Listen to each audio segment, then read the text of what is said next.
Dear students of 11th class,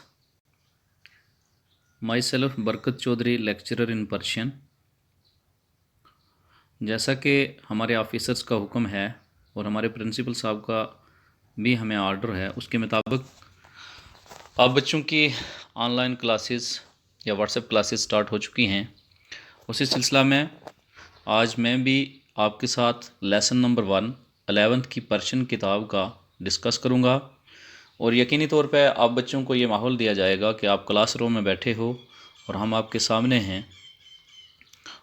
उस तरीक़ा से हम इस लेसन को पढ़ेंगे और यकीनी तौर पे मैं ये उम्मीद रखता हूँ जब हमारी मुलाकात होगी तो आपको ये लेसन अच्छी तरह से याद होगा। अपनी किताब का सफ़ा नंबर 1 निकालिए और देखिए जो मैं आपसे डिस्कस करने जा रहा हूँ। पर्शियन एक फॉरेन लैंग्वेज है, इसको इतना मुश्किल मत समझें, बहुत आसान है। सिर्फ इसमें दिलचस्पी लेने की ज़रूरत है। तो यकीनी तौर पे आपकी स्क्रीन पे जो ये सफ़ा नंबर 1 आएगा या पेज नंबर 1, तो इसको आप देखेंगे और मुझे उम्मीद है कि आप बखूबी इसको समझेंगे और आपको याद भी हो जाएगा। ये देखिए आपकी स्क्रीन पे पेज नंबर 1, दर्स अव्वल यानी लेसन नंबर 1, वायाहा व जुमलाहा, वोकैबुलरी एंड सेंटेंसेस। इसमें पहले मुश्किल अल्फाज दिए हुए हैं इस टेबल में और उनके मीनिंग इंग्लिश में इन्होंने लिखे हैं। हम उर्दू में इनके मीनिंग डिस्कस करेंगे। जैसे पहला लफ्ज़ है आब। आब फ़ारसी ज़बान का लफ्ज़ है, इसको उर्दू में पानी कहते हैं, इंग्लिश में वाटर कहते हैं। इसी तरह से दूसरा लफ्ज़ है चाह। चाह कहते हैं कुएं को, वेल कहते हैं इंग्लिश में और उर्दू में कुआं। रेसमान, रेसमान कहते हैं रस्सी को या रस्सा। दलो, बकेट या बाल्टी को कहते हैं, बकेट इंग्लिश में और दलो फ़ारसी में, उर्दू में इसको बाल्टी कहते हैं। इसी तरह से मिदाद। मिदाद लफ्ज़ का मतलब है पेंसिल।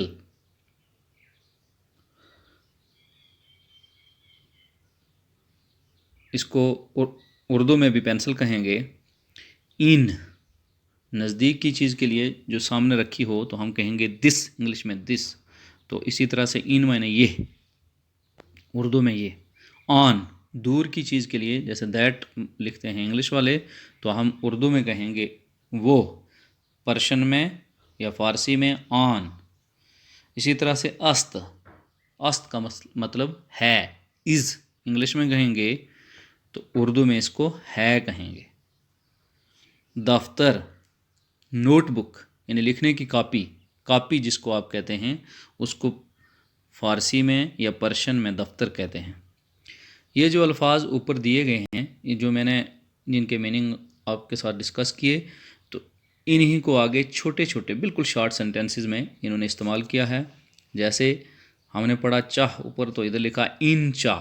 इन माने ये, चाह माने कौवा, तो इन चाह ये कौवा, इन चाह ये कौवा।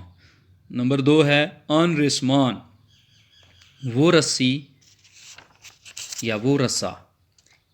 इन आब, ये पानी। आब मैंने पानी, इन मैंने ये, नज़दीक के लिए।